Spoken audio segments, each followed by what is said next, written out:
Mary got a hold of me just, I don't know, a week or so ago, and they, I guess originally were going to rent a building to set this thing up in. I hadn't even thought about that. I mean, it's not huge machinery, you'll see, but it's pretty good sized stuff. This is something you carry around. It's a grain mill, and then they've got an electric aimed diesel engine to run it, and the reason for that is that it's cheaper to run it on electricity, but the power goes out all the time in Africa. I mean, when I was there, if it's the rainy season, the power goes out for at least a couple hours every day. That's just part of life. And so if you're doing something that's relied on heavily, like trying to grind grain for people to eat, you have to have a backup power source. So then the diesel engine is the backup for that. But at any rate, this is all, quite a bit of installation. Like, you actually have to pour a concrete foundation and set this stuff up on it. You can just start clicking through there and I'll tell them what to. So this is the foundation that they're putting in. This thing just broke. Oh, that was weird. The mute button was set in the end. Anyway, so this is, you can see a concrete slab with a metal frame on it, and this is the foundation for the grain mill setup. You can click another one of this as we scroll through. We'll tell them. Oh, this is just showing box. That's got the electric motor that drives it in it. It's all Chinese stuff. That's all you can get over there. So this in the background. So what I was getting ready to share is that they realized that there was going to be ongoing expense with renting a building. So instead, Mary and her husband decided to put up a building in the edge of their yard. There they call it a compound. Anybody that has anything will have, however small piece of property, they'll have a wall all the way around it. So they're building this literally in their yard, but then that entails more expense. So we sent a bit more money over there just a week or so ago because she got in touch and said, hey, we've realized we're putting all this in. So this is the actual grain mill. So these things to the top of that thing is like this tall. This is all steel. So this is why you need a foundation and you don't just, set this thing up off in the shed somewhere. You can scroll over. I don't know if there's any other better ones, but just want to show you what it is that's actually getting bought over there. Yeah, there's the whole setup. So the bigger box is the diesel engine. It'll be a little air-cooled Chinese diesel. The smaller box is electric motor, and then that's the grain mill. And then behind it is the shed that it's all gets set up in. So I was very thankful, though, when she got in touch because all of this kind of stuff, the prices are just skyrocketing. Like, that's the results of the war in Iran, is it's driving supply costs up exponentially.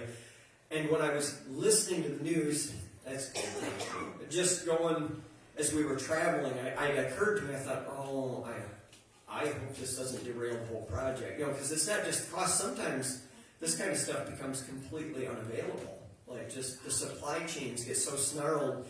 And, we're not used to just not being able to get things. But when I was in Africa, that was all the time.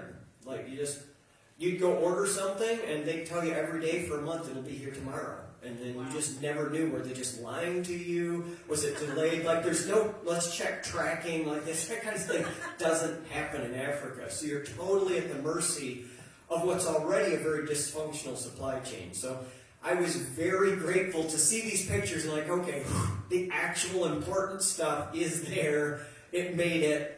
And so, very reasonable to expect. I mean, obviously, they are ripping and snorting ahead. I'm assuming within the next week, probably, they'll be functional with this grain milling operation here in this village in Kenya. So, I just wanted to share that with you. Like I say, you guys as a fellowship are helping to contribute to that. Like, stuff is actually happening over there.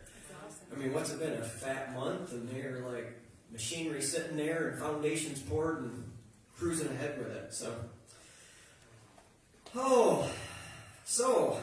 very grateful to be back. We enjoyed our trip. We're also ready to not be traveling nonstop. 4,400 miles, just in case anybody wondered. I was quite concerned with what the diesel fuel prices were going to do before we got home. $2,800 in diesel fuel got drank by that bus. So, it was a very thirsty trip. Where are you going next month? Let's see, what's next? May. Where are we going next month, honey? Somewhere up north, I don't remember. Oh, that was a joke, we were serious. That's only like a weekend getaway for Allison and I's birthdays. I think we're going to try, if I understand right, to leave the boys with my mom and dad. We've never gone camping without the kids, so we're going to try like 4-night thing up. I forget where that's at. But. You can't ask me questions when I'm in the bathroom. Oh, I didn't know where you're going. Darren, I think, was trying to be a prankster and asked where we're going next month, and then I was trying to give him the literal answer. We're going Okay, Charlemagne. Just you, just him and I, for a couple And the days. month after that, he's going to ask that next. So what's that? So we're going in June, in July, August. Yep. Oh, so we very much wanted to be with you last week. By the way, we're thankful to be here. I know lots of people had nasty bugs, and we test ran that one pretty thoroughly. Didn't realize that's what we were coming down with on the way home. So we thought Riley had just caught. We'd been mountain climbing and sunburnt and not enough water. And we thought he had got heat exhaustion, and then didn't realize no, the poor kid's fighting the flu, but. He was wrestling with it for a week, and then Edison and I started feeling a little funny, and then Allison got it last, and then definitely keep her prayer. Like they said, she's got early onset pneumonia going on, is what she's trying to get over. So it was a gnarly bug. I would avoid getting it if at all possible. So thankful to be here this week on Resurrection Sunday, and everybody knows that this is Resurrection Sunday, but then this week. I say it's crazy. It's happened a lot in the last few years, but Passover, again, that was Wednesday this past week. It's not that crazy common for Passover and what's celebrated as Easter in the church to coincide, but it has pretty frequently in the last few years. And this is another one of those years where all within the same week, all of the calendars are actually lining up with each other, and it's really cool. And as I was praying about what share, I would like to just go through the Matthew account of the crucifixion and resurrection, but I want to start a couple chapters back because I really want us to be thinking about what does this have to do with us? And so I want to start with something that Jesus said back in Matthew chapter 16. It's kind of the starting point, and I think we're going to end here too. I want to read this. This is only 4 verses at the end of Matthew 16. I want to read this, and then I want to go read the story about the crucifixion and resurrection in the light of what Jesus had to say here. So Matthew 16, I want to start in verse 24, but let's have a word of prayer a moment and just thank our Heavenly Father for the blessings of being here and ask for His presence. So, Father, I do thank you very much for bringing us safely back home. I thank you for the joyous news that they're making progress with this grain milling operation in Africa, Father. I'm very grateful that the timing of that was perfect and that you put these pieces in place before the chaos in the world could interrupt that. I ask that you would bless that venture, Father. That you would bless the people involved with it with integrity and dedication to serving you, and that it would be a blessing to that whole community, Father. Now, Father, here we are on this Resurrection Sunday as we're preparing to think about those events that happened some 2,000 years ago that are so profoundly important to our very existence here. And I just ask, Father, that you would let us see things we've not yet seen, learn and understand, and that your Spirit would come here, Father, today and teach us and further sanctify and perfect us. And it's in Jesus' name we pray. Amen. So let's take a look here at Matthew 16, starting in verse 24. Then Jesus said to his disciples, "If anyone desires to come after me," I want to take this slow because I want to think about this. He says, if anyone wants to follow him. So he's just saying, this is the steps necessary to following him. And so before we read in, we all probably know what it says next, but I want you to think about what you think it means to follow Jesus a minute. A real common understanding is that following Jesus is that I prayed a sinner's prayer when I was 8 years old and wrote the date in my Bible, and now I've been following Jesus ever since. And that's an important event. But I want to just keep that kind of back of your head. If that's some of the preconceived notion that you've got, I want to compare that a minute with what Jesus says. If anyone desires to come after me, he says, what? Let him deny himself, take up his cross, and follow me. I want us to just really think about what does this mean. First thing he says, deny himself. What does that mean? Does it mean I'm going to stand up here and say, I'm not Andy? I don't know who that guy is. I've never met him before. No, this isn't I'm disowning myself. Deny myself means Deny yourself the right to self-determination, okay? When it says deny himself, it's saying surrender your right to determination of the outcome of your life. That's what this is really driving at here. Surrender your rights. Deny yourself. It says what? Take up his cross. And I just want you to think this through a minute and ask, is this what I mean when I say I want to follow Jesus? Do I have the desire to see the end of me and then the beginning of him in the form of I'm going to follow him in the crucifixion? This is why I wanted to start here. So we're going to read about crucifixion and resurrection, and this is exactly what Jesus, all these things we're going to read about. We say this is so hard and awful. I want you to understand, Jesus said we should expect for ourselves that we're going to follow him down that path. This isn't just that he walked there and said, okay, now you guys get to skip the hard part and do the easy part. He did do the hardest of hard parts, make no mistake about it. But it wasn't so we could have a cushy life. So, if anyone desires to come after me, let him deny himself, take up his cross, and follow me. And then he really makes this clear. For whoever desires to save his life will lose it. So do you understand, if I come to the cross with the desire to save my life, I don't believe this is talking about terror of death. It's talking about the desire to save what I want of my life, right? If I come to the cross and what I want from it is preservation of my life as I wish to protect it, right? Like I'm worried about my finances and I'm worried about security and whether there's going to be war in the world, and I'm like, Jesus can fix all that. If I come to him wanting my world preserved, here's what he says. Whoever desires to save his life will lose it. And I'm going to tell you, like, this is such a foundational principle, and you can view it happening all around you all the time, and yet we continue as human beings to get tricked into the lie that says I can have everything the way I want it if I just plaster a little Jesus on top of it. But just look around you. Have you ever known someone that grasped at their version of life, that it didn't crumble and just run through the fingers like dry sand? I mean, it happens over and over and over and over. The harder you try to cling to things in this life and this life itself, the more it will rot and turn to dust. Like, it's just, I don't think I've ever seen an exception to that rule. You know, and we talk about, like, you know, kind of a, I don't know, maybe it's because I'm enough younger, but there's the discussion that I remember hearing with the some of the younger guys. I never dated, okay? Allison and I dated and got married, that was it, right? Like, there weren't any other girlfriends in my life. But I remember the other guys talking about, and you know what the scary girlfriends were? The clingy ones. Right. The ones that just like grabbed you and wouldn't let go, couldn't let go, and why was that scary? You know, you hear the other guys talking, and it's like, well, it's because it destroyed the relationship. Right? There was no freedom. You couldn't breathe. It choked you to death.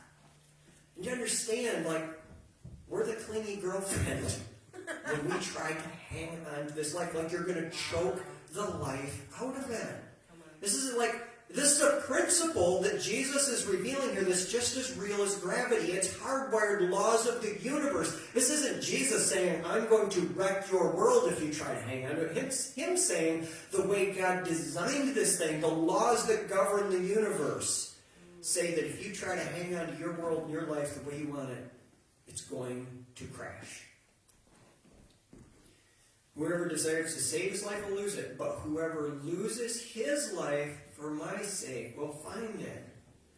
What this is talking about is coming to the foot of the cross, dropping everything, denying himself, denying your right to existence the way you want to exist. And doing what? It says we'll find it. That doesn't mean you're going to all of a sudden be like, okay, I've tried this and I've talked about it before. I surrender something while hanging on tight and be like, oh, thank you, I'll take that back. That's not what this is. It's not like, okay, you know, I come and I surrender, we'll put air quotes around that, and then God gives it back to me, and now I get to have it with his stamp of approval. So now what he's talking about when he says, whoever loses it for my sake will find it. What some of us find real life. The it that he's talking about finding is the life that God designed you to have. Here's the crazy part.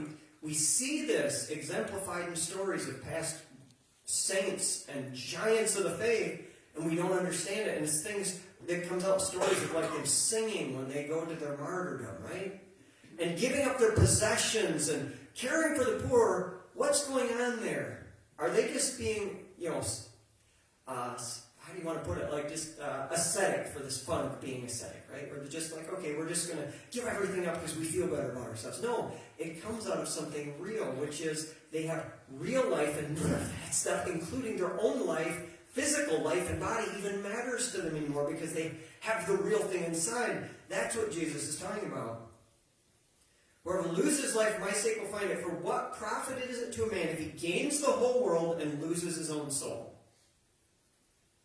Now, we've heard this quoted over and over. What profits it a man if he gains the whole world and loses his soul? And we nod and we smile as Christians.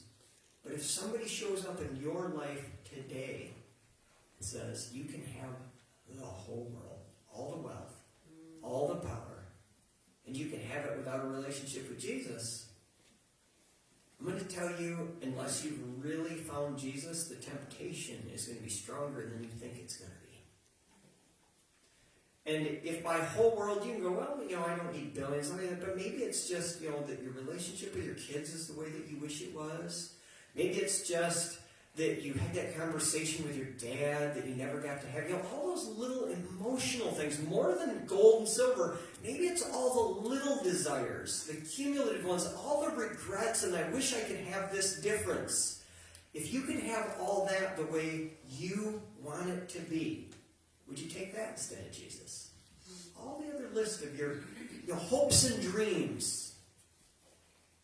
Jesus says, what would it profit a man if he gains the world? He said, if you got everything that you thought you ever wanted out of life, but you lose your own soul, what's it profit? So, what will a man give in exchange for his soul? So he's saying, someday you're going to stand before God's throne, and no matter how much you've done or accumulated, you're never going to have the right amount to be like, okay, now I want to buy my soul back at the end. Right? Like, I got all the other stuff, the last soul, we get before the throne, like, oh, hey, you know what? I'm just going to cash in my chips right now and take my soul back. You see, it's not an option. So it's for the Son of Man will come in the glory of his Father with his angels, and then he will reward each according to his works. Assuredly, I say to you, there are some standing here who shall not taste death till they see the Son of Man coming in his kingdom. Why did he say that? He's trying to remind us this isn't even necessarily far off in the future. He says, assuredly, I say to them, standing here, not taste death. I'm assuming he's talking about like Stephen, right? Who, before he tasted death, said, I see the Son of Man, and he's seated at the right hand of the Father. He's saying, like, right now, remember when he's telling them this, the disciples believe he's the Son of God, but there's a whole bunch of other people standing around there. It's like, oh, he's a prophet, he's a good man. And he's saying, like, this isn't even some crazy abstract concept. Some of the people standing here listening right now are going to, with their own eyes, see me glorified. Remember, the next thing that happens, by the way, chapter 17, is the transfiguration.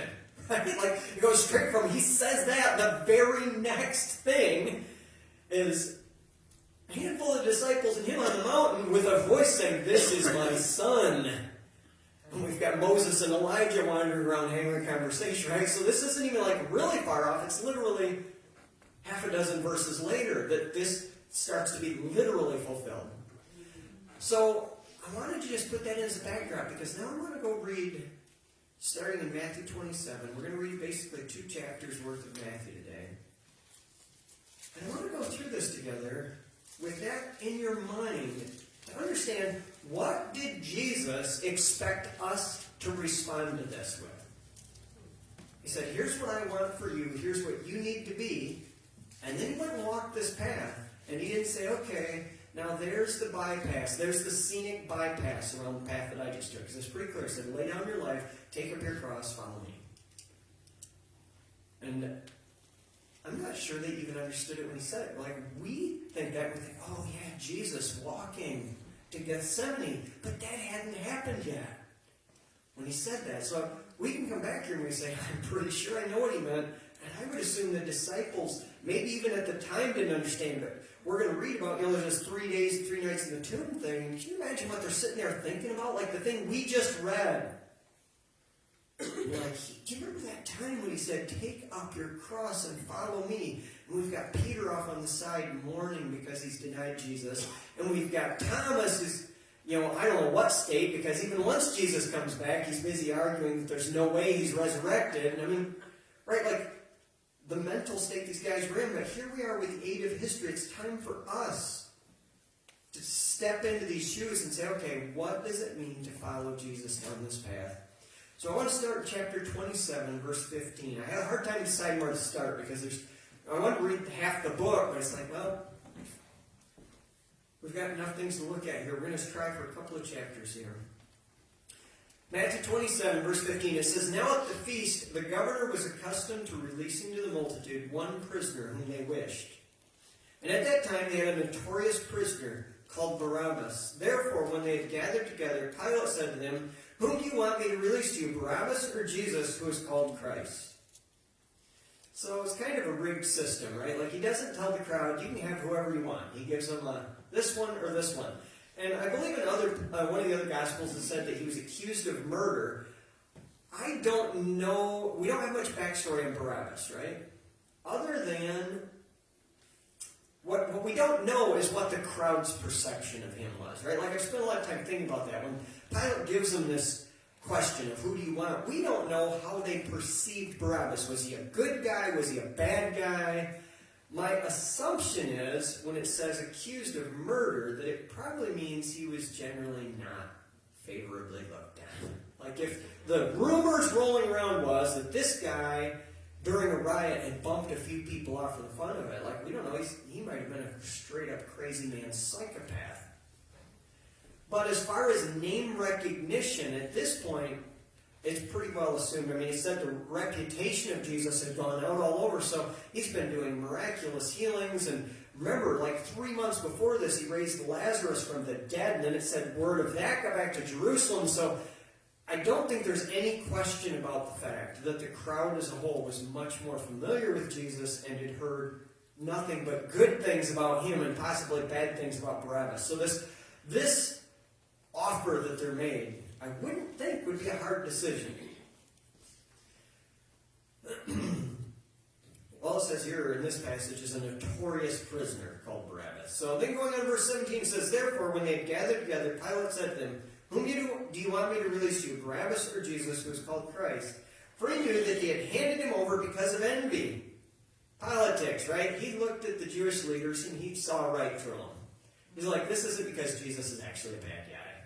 This is exactly what I would do if I was trying to get rid of my political opponents, right? Like, this is a Roman ruler. He knew how office politics worked. You go read Roman history, and it's all kinds of stories of people undercutting other people and literally having them assassinated. And he looks at this, he's like, I get what's going on. They're trying to get me to kill their biggest opponent for them.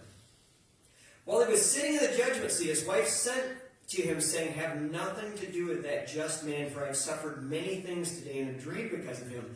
I can't tell you how bad I wish we had more of this backstory. Every time I read this, I'm like, how could they just dump that little tidbit in there and not tell us more about her? And then I've always wondered, after this, what becomes of her? I mean, she hears and sees all this happen. She has a dream in which, presumably, she's warned, like, this is the Son of God. I don't know how else to explain this.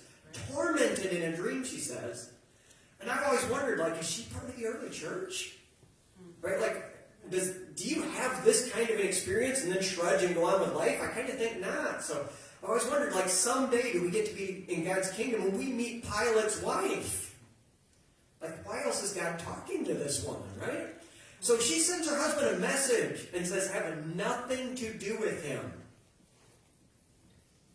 But the chief priests and elders persuaded the multitudes that they should ask for Barabbas and destroy Jesus. I just can't even imagine what that looked like. This agitation in the crowd saying, ask for the murderer. I'm assuming it's with a little bit of a twist of the arm, like, we don't care what you think. We're kicking you out of the synagogue if you ask for Jesus. So the crowds are being agitated and poked and prodded behind the scenes. The governor answered and said to them, Which of the two do you want me to release to you? And they said, Barabbas. And you got to know, I mean, Pilate, he's a smart guy. He sees what's going on. And he's looking at the crowd, and I just see him shaking his head, going, I can't believe how nuts you people are. Pilate said to them, what then shall I do with Jesus, who is called Christ? They all said, let him be crucified. Then the governor said, why? What evil has he done? But they cried out all the more, saying, let him be crucified. This is mob action 100%. He asks, what are the charges? And nobody ever gives a response. They just keep saying, kill him, kill him, kill him.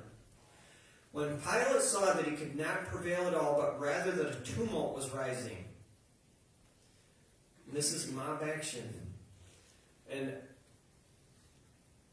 I've seen a little bit of this, but we don't have a lot of encounter with this. But when you get human beings reinforcing an idea, I've seen a few statistics on it, but we don't think of this. The most dangerous creature on this planet is human beings, right? Like we think of shark attacks and lions and tigers.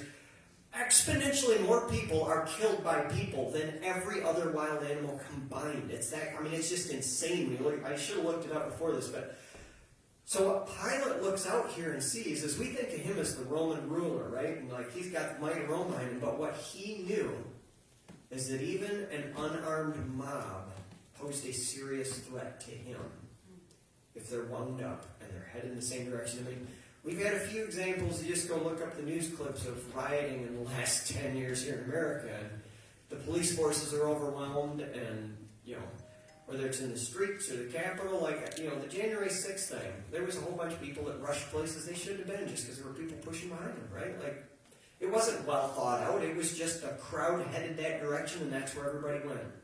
And that's exactly what Pilate is worried about here, right? He is very much worried about what's this mob going to do next. Right now I'm on their side. They're asking something from me. If I oppose them, what's going to happen next? Pilate switched into full-blown politician mode. Right here is when he decided, I'm ignoring what my wife told me, and I'm going to save my own skin. When Pilate saw that he could not prevail at all, but rather that a tumult was rising, he took water and washed his hands before the multitude, saying, I am innocent of the blood of this just person. You see to it. Now, I'm going to tell you right now, that doesn't cut it before God's throne. Like, if you're ever in a similar situation, you don't get to go, well, okay, never mind, I didn't see anything.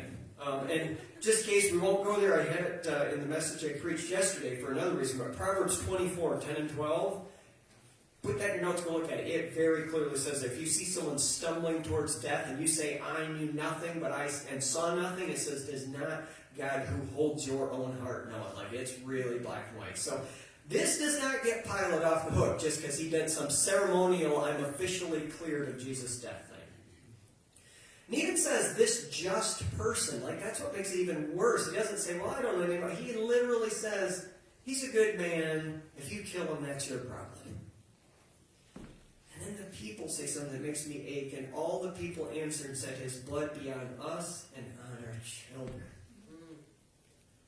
Can you even imagine not only standing there and saying, may God damn us, but may he do it to our kids too? Now, I'm going to tell you, I don't think God took him up on that bargain, but I can't even imagine being in a mental state where you look at Jesus and say, kill him anyways, and may the consequences rattle down through my family from here on out. Like, is there any question about how many demons were working in the crowd that day? I think we just answered it right there. A bunch of them.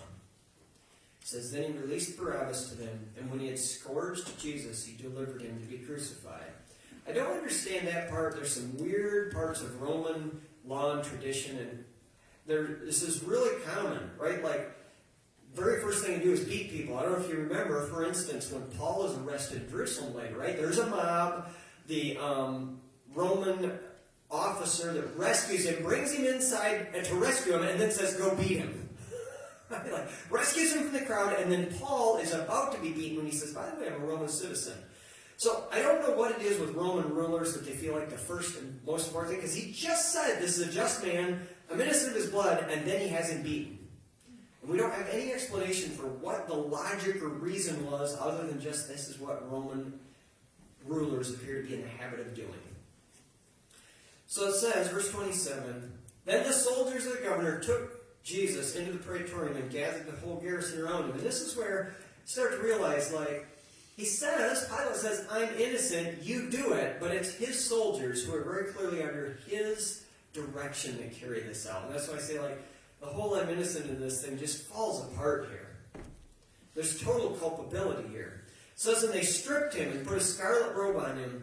When they had twisted a crown of thorns, they put it on his head and a reed in his right hand, and they bowed the knee before him and mocked him, saying, Hail, King of the Jews! Then they spat on him and took the reed and struck him on the head. And when they had mocked him, they took the robe off him, put his own clothes on him, and led him away to be crucified. This, I'm going to suggest, is another glaring example of human depravity and another type and example of the base nature that we all contain within us. Like, you can't read this and go, oh, look at those awful people doing that to Jesus. I just want to point out, they didn't believe any of this, right? They didn't believe he was the Son of God. With all of this mockery, as far as they were concerned, not that I want you to think Roman soldier thoughts, but put yourself in their shoes. They're a bunch of pagans, right? Like pantheistic pagans. And they've got this guy who, as far as they're concerned, remember, they're ruling over the Jewish people, right? So they're the occupying force. They view the Jews as some, like, backwater hicks, right? That's really their perception. We're the mighty military. We came in and crushed them. If their God was any good for anything, they wouldn't have won, right? That's the Roman perception. Our gods and our religious system is stronger than theirs, because that was totally the mindset that if one country beat another, it had a more powerful God than that country had, right? Like that's foundational principle all through the Old Testament stories. And so when they meet Jesus, and he's the King of the Jews, of a kingdom that is not from here, right? Like all this discussion, they just think it's a big farcical joke. And so they're mocking him, and I want to point out that what's happening here, I doubt all of the soldiers were terrible people. But there were one or two that were probably some real scuzzballs. And once they start it, everybody else joins in. And this is another real firm lesson on, like, not going along with the crowd. Like, how many of these soldiers later looked back and went, I can't believe I was involved in that? How many of these soldiers ended up being part of the early church again? That's a story we forget. Like, the gospel kept going out. We know Roman soldiers were getting saved. You had, what? Cornelius the centurion, along with the soldiers under him, it says, were present to hear Peter speak when he was given the vision and went there to share the gospel. And you're like, for all we know, there was some soldier at one of those meetings that was like, I was one of those guys. And it's another firm warning to be like asking yourself, why am I doing the things that I'm doing? Am I just doing it because somebody else suggests we ought to? It says, now as they came out, verse 32, they found a man of Cyrene, Simon by name. Him they compelled to bear his cross. Why was it? Because it's told in some of the other accounts, because Jesus was so weak by this point, he couldn't do it. He'd been so beaten and so abused. And remember, he's been awake at this point all through the night. You know, they arrested him at night in the Garden of Gethsemane. We don't know exactly the timeline, but we know that when he finally was crucified, we're going to read later, they wanted his body off to get it down because it was approaching sunset. So Jesus has been awake at this point, presumably, I mean, we're talking like 20 hours or more, right? Like Passover morning, has the supper, they're preparing for the Passover, has the supper with his disciples, goes from there to the Garden of Gethsemane, weeps, sheds blood, and then gets arrested. He never slept this night. Now I'm assuming, into the morning of the next day. And Jesus is, after huge abuse, and the part that we can't comprehend, the emotional and spiritual weight of what's happening. He's carrying all that, like he was incapable of supporting his own cross, and they had to conscript someone else to do it. So when they had come to a place called Golgotha, that is to say, place of a skull, they gave him sour wine mingled with gall to drink, but when he had tasted it, he would not drink. This is crude painkillers is what this is. And this one is something I've thought about a lot. Apparently, it was tradition, if there was compassion for the condemned, to give them wine mixed with gall to deaden the pain. And Jesus refused that. And it's not because he didn't feel pain. It's because he looked at what he was walking through and what he was doing and said, I have to see and feel all of it. Like, he looked at this and said it was important to walk every step of this fully conscious, with intentional purpose for the salvation of the world. And when we think about just that one part of this thing, hits me hard, because as we think about where we started over there in Matthew 16, and he lays his life, even you and I, if we'd have been there, I'm going to suggest we would have been like, Jesus, just drink this stuff. You're already doing enough. You're going far enough. You're accomplishing what needs to be accomplished. A little painkiller is not a bad idea right now. And I want us to just think about that in light of the take up your cross and follow him. When we're feeling like I've got a little more than I deserve or a little more than I can handle, and say, Jesus didn't even take the painkiller when I offered it to him. He said no. And I'm not suggesting, like, abuse yourself in the process. I'm just saying, like, remember, this is how Jesus chose to walk it. And then he said, follow me. He said he would not drink it. It says, then they crucified him and divided his garments. That line, they crucified him, is just so simple. I mean, I've read everything I could find on it. I mean, I can't even imagine. They literally drove a spike through both heels, straight through the bone, through both wrists, back here above the wrist. It wasn't up in the hand. They pull out there. I mean, I just cannot even imagine facing that.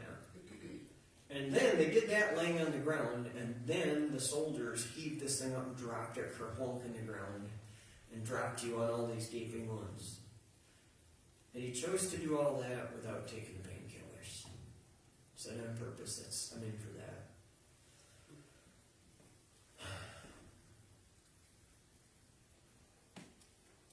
So then, it says they crucified him, and they divided his garments, casting lots, that it might go fulfilled, which was spoken by the prophet. They divided my garments among them, and for my clothing they cast lots. So then, he's not even dead yet, and they're busy, the few earthly possessions he has, they're busy scattering amongst the soldiers. And sitting down, they kept watch over him, and they put over his head the accusation written against him. And this one just hits me. The accusation. Remember, this is like, we got a sentence, here's why he's being crucified. And I don't know if we've ever really discussed this before, but this is literally like, here's the reason he's being crucified. And it was, this is Jesus, the King of the Jews. It literally, the meaning of that was he's being crucified for being the King of the Jews. He made the mistake of saying, I'm the rightful ruler here, and was killed for it. Which mistake, I'm using that in the human sense. Clearly it wasn't a mistake, but from the human perception is, this guy made the mistake of thinking he was the King of the Jews, and he's crucified for it. Then 2 robbers were crucified with him, one on the right and the other on the left. And those who passed by blasphemed him, wagging their heads and saying, you who destroy the temple and build it in 3 days, save yourself. If you're the Son of God, come down from the cross. Likewise, the chief priests also, mocking with scribes and elders, said, he saved others. Himself he cannot save. If he is the King of Israel, let him come down from the cross, and we will believe him. He trusted in God, let him deliver him now, if he will have him. For he said, I am the Son of God. Even the robbers who were crucified with him reviled him the same thing. I just can't even imagine such a scenario as an individual on the receiving end. Agonizing pain, crucifixion, and then not even decent compassion from the people around you. Mockery in his death. And then these statements, if he's the King of Israel, let him come down from the cross and we will believe him. And I've thought about that, and I've thought, no, actually they wouldn't have. Right, like they say that, but they literally watched, some of them were present when he brought Lazarus out of the grave, right? Like, they watched him raise the dead, and that didn't do it. And this gets back to something we have to look at in ourselves, and that is, it's easy to say I would have been different, but how many things has God told us, and we're like, well, I just need a little more, like, I'd like to do that, but, you gotta show me more, prove it to me, show me why you really mean for me to do that, instead of just, whatever you say, yes, sir, I'm doing it. Verse 45, it says, now from the 6th hour, and by the way, hours in biblical time are always from daylight, right? So we're talking somewhere around noon. We don't know the exact time sunrise was, but let's say that it was 6 o'clock when sunrise was. So we're somewhere around noon, okay? So from the 6th hour until the 9th hour. So we've got from noon until about 3 in the afternoon. There was darkness over all the land. And that has always struck me. I mean, picture that. It doesn't say there was stormy weather. It says there was darkness. And why is this? I think it's make perfect sense. Remember that crowd and stuff? Like, I have no doubt in my mind that every demon in this universe was congregated around that hill right then and there. I mean, you just, things like this we think of this story in this physical sense, but do you understand what was going on in the spiritual realm? Like, everything in this universe was breaking right then because creation knew what was happening wasn't just and wasn't right. Right? Like, the very elements knew this isn't right. The Son of God should never be crucified. Should never die on a cross. When it says it was dark, it's because spiritually there was just darkness raging and roaring around, and at the same time, the very creation itself went black. And I read these things and I think, like, once again, like, I wish they had taken time to tell us more, like, what is this? It just says it went black, it went dark, right? Darkness over the land. And it says, in about the 9th hour, Jesus cried out with a loud voice, saying, Eli, Eli, lama sabachthani. That is, my God, why have you forsaken me?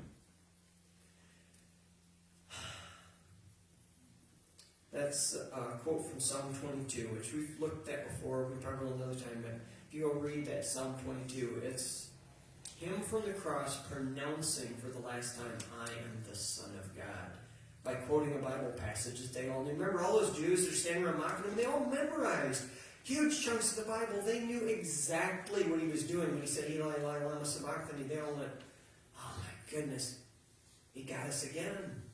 They knew what he was saying. Very common, I don't know if you know that, but Jewish debate, it was at that time and still is a pretty common tactic of debate to quote just the first verse of a passage, but it's understood that you're referencing the whole passage, right? Like, that's Jewish tradition and debate. So when he did this is common debate as a rabbi to say, here's the first verse, you know the rest. It's shorthand for long debates. So in verse 47 it says, some of those who stood there when they said this man is calling for Elijah. Why would they say that? We say, Eli, Eli, lama sabachthani. And we go, well, but it says, my God, why have you forsaken me? But you understand, remember, Hebrew is a word-poor language. And Elijah's name, a short for that is Eli, right? And they're all interconnected. So when he said that, it might be that somebody didn't hear clearly what he said. It might have been that somebody was trying not to hear what he said. And you said, well, he's just talking about Eli. Somebody get him something to drink. This is this man calling for Elijah. And the other possibility is, remember it said Elijah would come before the coming of the Messiah. It might have been somebody saying, is this it? We don't know who said this. It could have been one of his followers saying he's calling for the return of Elijah. Maybe now he's going to... Remember, the disciples were convinced he was going to kick the Romans' butt up to this point. It's possible that it's even one of them saying, he's calling for Elijah, and now he's going to do it. But what it says in response is, verse 48, immediately one of them ran and took a sponge, filled it with sour wine, and put it on a reed and offered it to him to drink. Now, you and I aren't in the habit of drinking sour wine. That's literally vinegar, right? But you got to understand, at this point in history, water may or may not be safe to drink. That's why they drank so much fermented stuff. It's not something we've talked about a lot. They weren't all a bunch of drunkards when it talks about them drinking wine all the time. It was one of the few things that was safe to drink because it didn't contain dangerous bacteria. And so what's going on here is up here at Golgotha, they're not near some spring or something. if people carried stuff along with them, it was quite likely to be something like this, wine vinegar. And so this is just, for them, it was literally quench their thirst material. I mean, you're probably not going to chug apple cider vinegar for the fun of it. My mom was a little weird that way. I thought it was good for us, but just saying. So this isn't somebody doing something as strange as it sounds to us, right? Like, this is someone that's genuinely trying to give him a drink. Then verse 49, the rest said, "Let him alone, let's see if Elijah will come to save him." So here we've got the mockers again. And Jesus cried out again with a loud voice and yielded up his spirit. Then behold, the veil of the temple was torn in two from top to bottom, and the earth quaked, and the rocks were split. So we got to take a look at this part first. This is another one of those where I'm like, I cannot believe how little information the chroniclers put in here. Like, this stuff is so unbelievable. I look at this and think, why didn't Matthew stop here and in detail say, here's what happened, here's why it happened. But the rock split, let's start with that. Like, I don't know if we can thoroughly grasp just how intense this is. We've got soldiers standing there, we've got mockers, and all of a sudden it says the ground shook and the rocks split. Literally cracks and crevices, and it's an earthquake, but this isn't a natural earthquake. When it says the rocks split, this is like, once again, the physical universe crumbling under the weight of the tragedy that just unfolded. But then the temple, the curtain in the temple torn in two from top to bottom. This is so profound. We could spend an entire Sunday just looking at this. What's going on here is that for generation after generation, you went into the temple.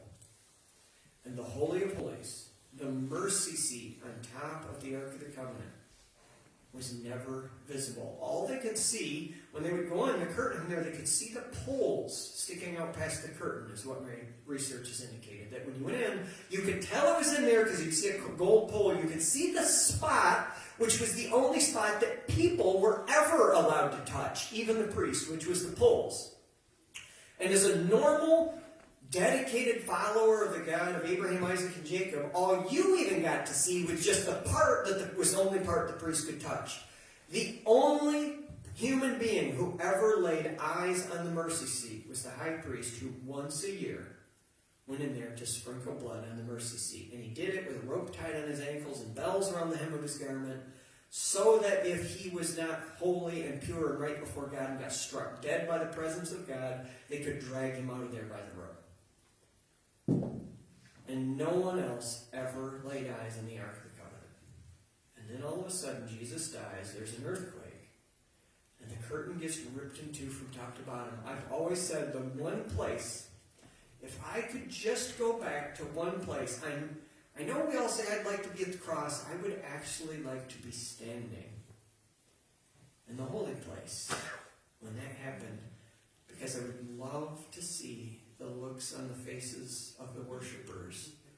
There was always people in and out of the temple who were standing in there when that curtain got torn. Because if they were righteous people, if they were just church pew fillers of their generation, maybe didn't mean much. But anybody, let's take a look. We think like someone like Anna or Simeon, right? Like they were really dedicated, serious believers. If someone like that, who really feared the God of Abraham, Isaac, and Jacob, was standing there when that happened, I can tell you exactly what their mindset would be. I'm going to die. Right. That'd be it. They'd be like, I'm a dead man. And then the part that I want to see is what would happen when they discovered they hadn't died. And the reason is because when Jesus died, that was the last day that there ever needed to be a barrier between man and God. That's what happened there. God literally said, this is done. The way through the blood of Jesus had just been completed. That's why he died, the curtain got torn, and that's it. Since that day, there's only been one way to approach the Father. And that's the blood of Jesus. The Holy of Holies ceased to be the pathway to get to God in that instant. And then it goes on and says more. And it says, and the graves were opened, and many bodies of the saints who had fallen asleep were raised. I've read this probably hundreds of times, and it never hit me the way it did this time. So it says, what? Grave are bodies of many of the saints who had fallen asleep. So this is just godly, righteous people raised from the dead. And it says, and coming out of the graves after his resurrection, they went into the holy city and appeared to many. And this is so important. I want you to think about this. It says that they went into the holy city after his resurrection. And I pondered that and I thought, so they come out of the grave. We're not told what they did for these 3 days in between. But then it hit me. They mourned. I want you to think about this. How many people had mourned the burial of all these righteous people, right? Like, these aren't terrible people. These are good people. And we already read, there's lots of examples, like mourning was something that was seriously done at this point in history, right? Like, there'd be weeks of mourning where they would even hire, read about that, like the instance of the girl that died. They hired professional mourners. So we've got all these righteous people, and I thought about that, the collective sorrow that had existed when all of these people had died, right? Like, huge numbers of people had invested enormous amounts of energy in weeping and burying these people. And Jesus dies and rolls it back, and I thought, what these people were the righteous mourners who came back. I suspect they spent those 3 days in mourning the crucifixion of Jesus Christ. But then it says, what? And coming out of the graves after his resurrection. So apparently they hung out in the cemeteries where they had been resurrected from. He says, after his resurrection, they went into the Holy Spirit and appeared to many. I don't know that I've ever heard enough emphasis on this question of, like, the evidence for Jesus' resurrection. Like, I want you to just think about this.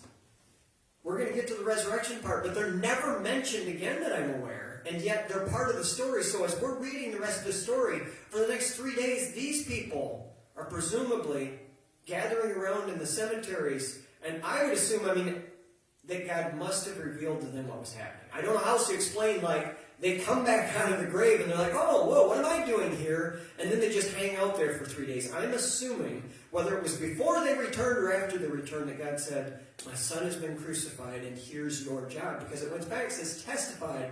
Presumably, they came back with the understanding about the resurrection. Like, can you even imagine this? These are the people, like Simeon. For all I know, he was resurrected again. Last thing he had said is he held Jesus as a baby and said, you may now dismiss your servant in peace.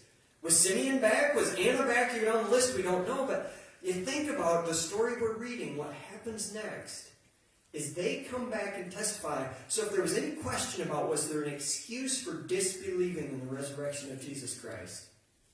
Absolutely none. It wasn't just the disciples. It's these people. And so when the centurion and those with him who were guarding Jesus saw the earthquake and the things that had happened, they feared greatly, saying, truly this was the Son of God. Do you understand? This is the same people that were mocking, spitting, beating, dividing up his clothes. And that's why when I go back and I think about that, I think how many of these guys were part of the early church? They saw these things happen, and the result was, truly, this was the Son of God. If you confess with your mouth that Jesus is Lord, and believe in your heart that God raised him from the dead, you shall be saved.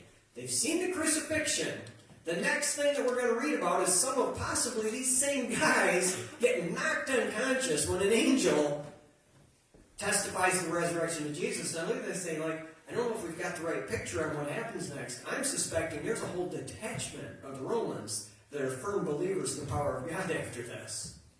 And many women who followed Jesus from Galilee, ministering to him, they're looking from afar. Among them were Mary Magdalene, Mary the mother of James and Joseph, and the mother of Zebedee's sons.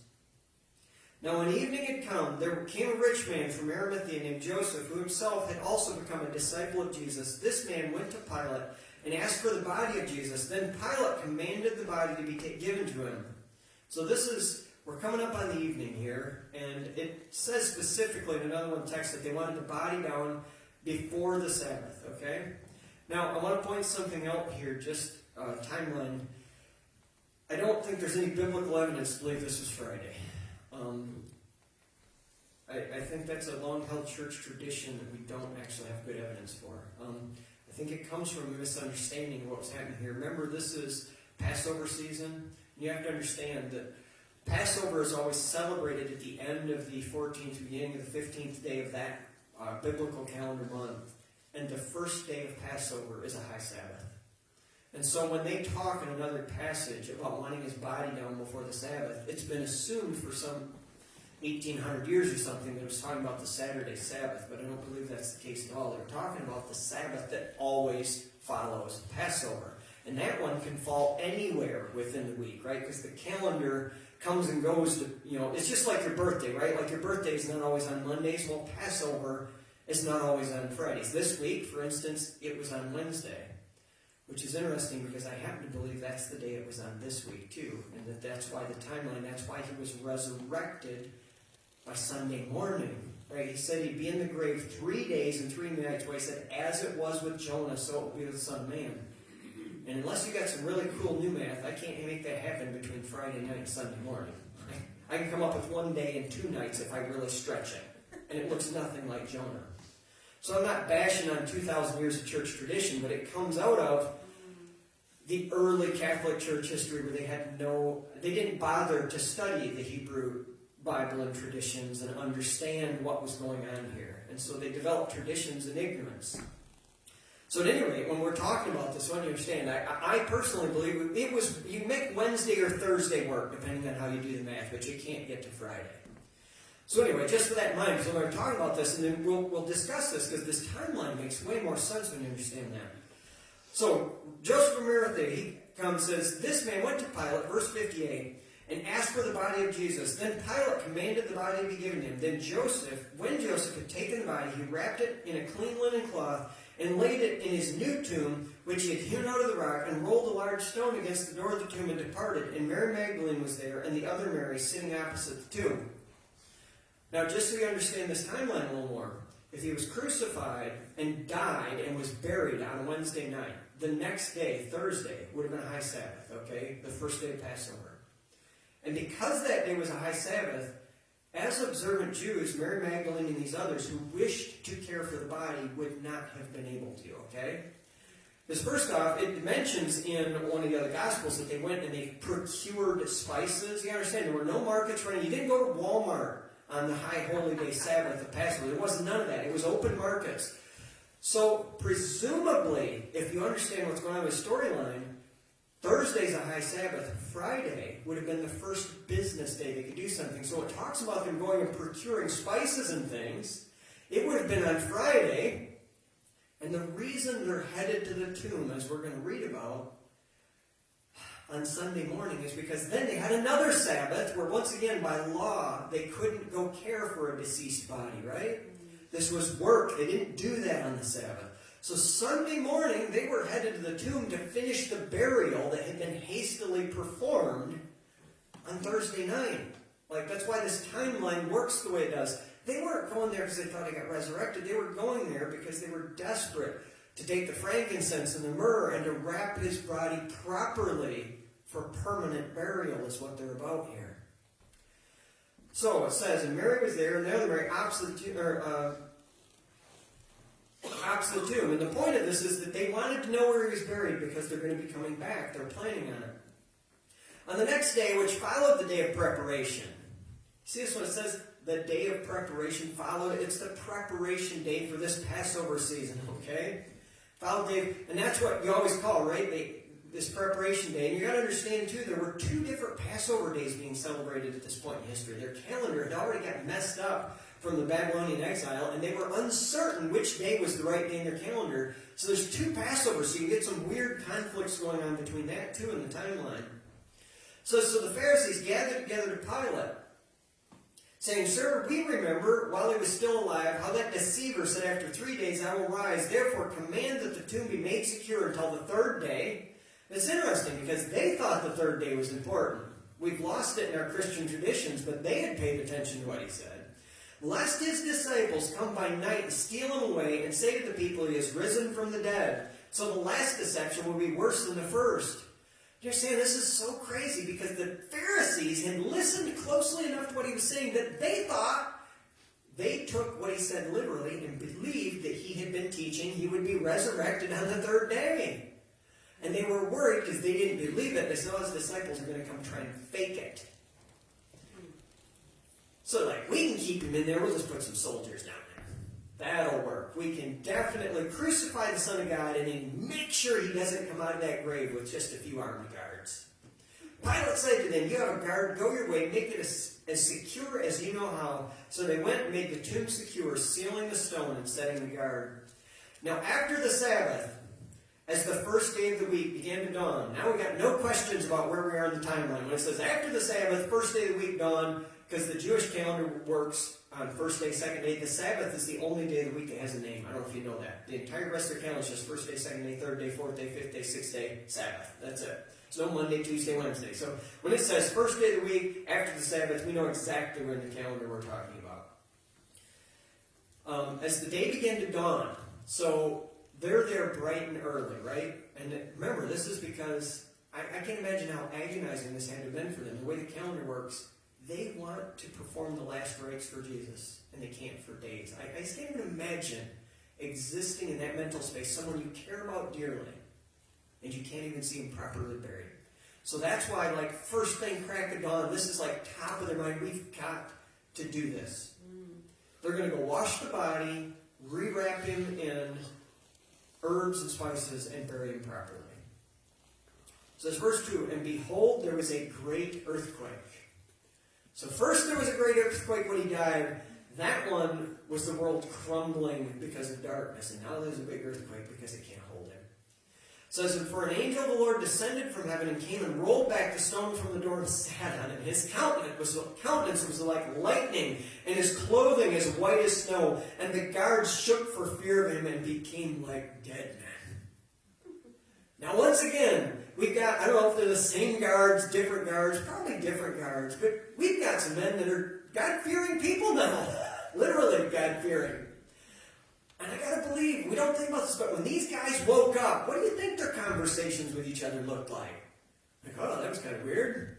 Must ate some bad tacos? No! I am certain, they're human beings. I am certain they went poking around after this and said, what just happened? And that we've got people, remember, now is when all of a sudden all these people that were raised from the dead are going into Jerusalem and saying, he's alive, he's resurrected. And just think about this. You get a knock on the door and you open the door. And your grandfather's standing there that you laid in the grave 10 years ago. And he's standing there and he says, I'm here to tell you Jesus is alive. Would you believe him? Yes. Right? If people that were known to be godly, righteous, pillars of the community all of a sudden are showing up in town. Can you even imagine how bad this unraveled the Pharisees' plans? And yet they're still grasping at straws. It says, but the angel answered and said to the women. So apparently they arrived there as this all happening. The timeline's hard to nail down, but apparently they arrived just as the earthquake's happening. The angel's seated there. The guards pass out. So the angel answered and said to him, do not be afraid, for I know that you seek Jesus who was crucified. He is not here, for he is risen. As he said, come see the place where the Lord lay. And go quickly and tell his disciples that he is risen from the dead, and indeed he is going before you into Galilee. There you will see him. Behold, I have told you. So they went out quickly from the tomb with fear and great joy and ran to bring his disciples word. Notice that fear and great joy. Why is it? It's because they've stood in the presence of the angel of God, and it happens every time. No story will you ever find where somebody stands in the presence of the angel of God, and they're just like, oh, hey, he's cool, dude. Every time it's like, fall on your face, I'm going to die. So, great joy, they believed him. But fear because, we've just seen the angel of the Lord. And as they went to tell his disciples, behold, Jesus met them, saying, rejoice. So they came and held him by his feet and worshipped him. Then Jesus said to them, do not be afraid. Go and tell my brethren, and go to Galilee, and there they will see me. Now while they were going, behold, some of the guard came into the city and reported to the chief priests all the things that had happened. So apparently these guys come too, and they go down there, and I don't know exactly what that conversation looked like. Reported what happened. I'm assuming they weren't calm and collective and were like, hey, by the way, this Jesus guy, an angel came and busted open the tomb, and we passed out. When we came to, there was no evidence of his body. I'm assuming there was a little bit of screaming and hysteria in the communication of this. When they assembled with the elders and they consulted together, they gave a large sum of money to the soldiers, saying, "Tell them his disciples came at night and stole him away while we slept. And if this comes to the governor's ears, we will appease him and make you secure." So they took the money and did as they were instructed, and this saying is commonly reported among the Jews until this day. And that's why I look at it, I'm like, I don't know, I really hope I meet some of these guys in God's kingdom someday, but can you even imagine this? On two levels, right? Like the soldiers come and say, here's what happened. And you're so hardened that even the religious leaders that knew the prophets didn't go, oh, we've made a terrible mistake. They said, how do we cover up what God's doing? I mean, it's just, this only makes sense in context of how deep demonic deception can get. Right? Like, to defy all sound reason and all logic, and to look at this and say, we can still cover this up. We can still keep this under wraps. We're just going to bribe some people, and then Jesus won't be resurrected. And just tell them, we got overpowered, and his disciples came and stole the body. Then the 11 disciples went away into Galilee to the mountain which Jesus had appointed for them. Now there's a lot of other parts we know the other Gospels share, and this is kind of the abbreviated version. It's jumping forward in the timeline, but I really wanted to have this as kind of the cap to our sharing this morning.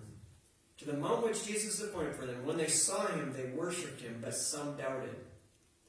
And Jesus came and spoke to them, saying, all authority. I want you to really think about this. Here we are, Resurrection Sunday. Do you understand? This is what Jesus has to say to us today. We've read this whole story. This is what he's still saying to us as his children today. All authority has been given to me in heaven and on earth. Do you believe that this morning? Like deep down inside, do you believe it? We're looking, and I wanted to share on it last week, but we were sick and didn't get here. But next week, I do want to dive into what's going on in Iran right now. Like, I don't know if you understand, like, we are seeing the setup for fulfillment of prophecy. Like, it sends chills down my spine. But when we look at chaos and turmoil and difficulty, do you understand this is more true all the time, not less true? All authority has been given to me in heaven and earth. Like when you look at what's going on in the world, Jesus is in charge right now. Hallelujah. Go therefore. So he says, because of that, here's what I want you to do. He says, I'm in charge, and here's what I'm telling you. Go therefore and make disciples of all the nations. This is what he wants from us. Doesn't say disciples of you, he says disciples of him. Disciples of all nations, baptizing them in the name of the Father and of the Son and the Holy Spirit, teaching them to observe all things that I have commanded you. It's important. He's not preaching greasy grace here. He's saying, like, preach and teach everything I've commanded you. And lo, I'm with you always, even to the end of the age. Amen.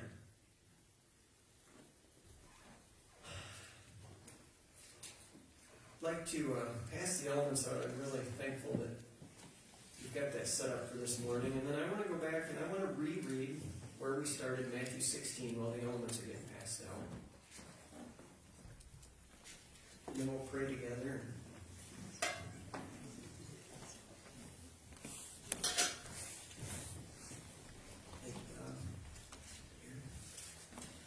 And I want to reread this because we've just read all these powerful, powerful statements and stories of what happened.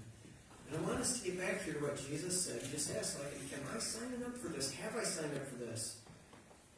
Matthew 16, start verse 24 again. Then Jesus said to his disciples, if anyone desires to come after me, let him deny himself and take up his cross and follow me. And I guess what I'd like to say is when we're preparing to take and commemorate the sacrifice of Jesus, I just want to say, like, is that what I meant when I said yes the first time? And it might have been, but is that still what I mean, right? Like, it's easy to get comfortable. It's easy to slide sideways a little bit and go, well, I've done a lot for Jesus. I'm guilty of this sometimes, where I look around and I go, well, I've done a lot. I've sacrificed a lot, given a lot. I've done my part. I want to just remind us the example Jesus gives when he says, take up his cross and follow me. Do you ever get to that I have been crucified part and now you go on and live the rest of your life? No, that's kind of terminal, right? The example he gives is terminal. There's no life beyond or apart from that. It's all of it. So he says, take up his cross and follow me, for whoever desires to save his life will lose it. Thank you. But whoever loses his life for my sake will find it. For what profiteth a man if he gains the whole world and loses his own soul? Or what will a man give in exchange for his soul? For the Son of Man will come with the glory of his Father, with his angels, and then he will reward each one according to his works. So I just want to pray here together. I mean, we're here on Resurrection Sunday, literally to commemorate the sacrifice of Jesus. And to just ask ourselves again, am I serious about that? Do I still agree that that's what I want to do? If the answer is no, then it's time to pray. And if there's any part of you, look inside and say, no, I'm not where I ought to be.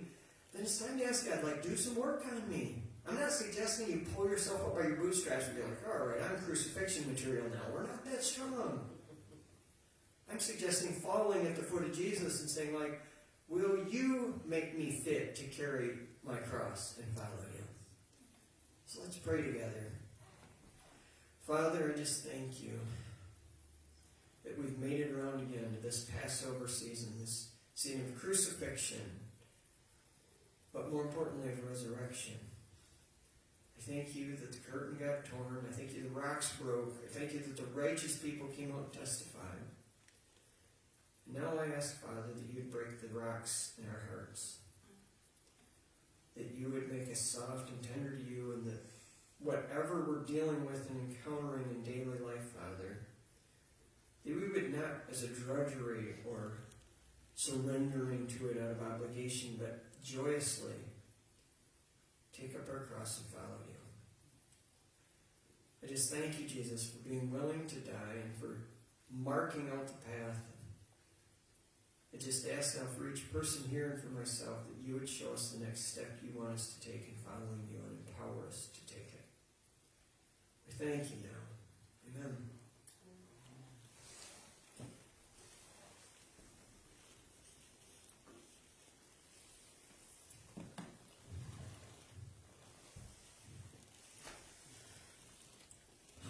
Let's end with a blessing from Numbers. May the Lord bless you and keep you. May the Lord make his face shine upon you and be gracious to you.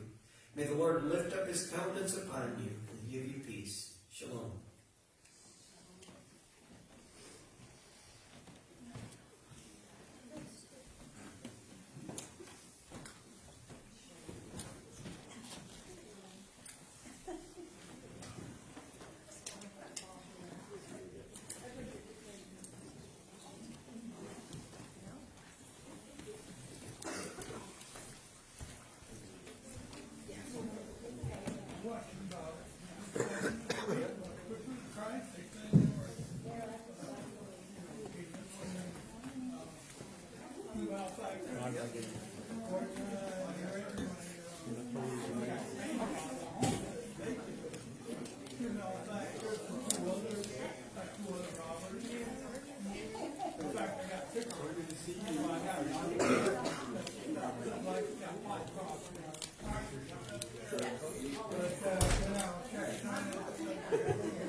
I will never heard you being free, Tony, so I guess I'll have to look into it.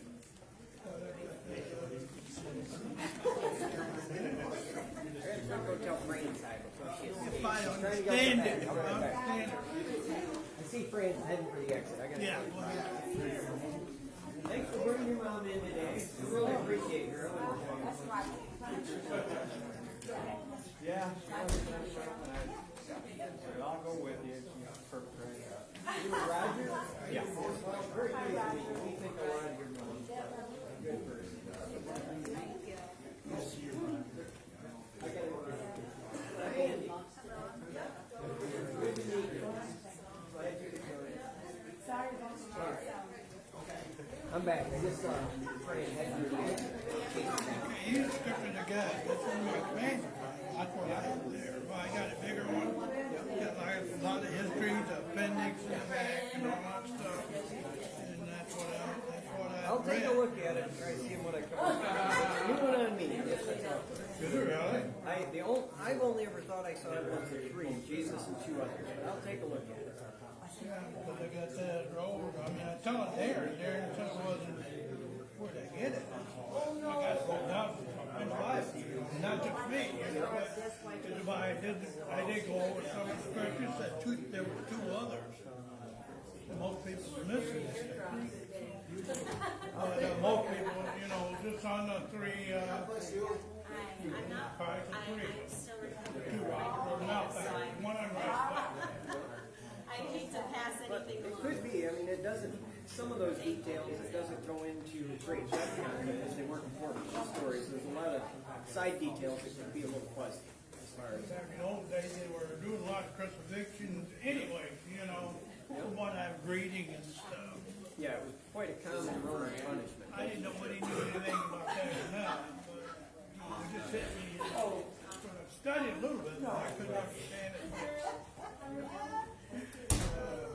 False or what. Yep. So, let me know when you find out. Thank you.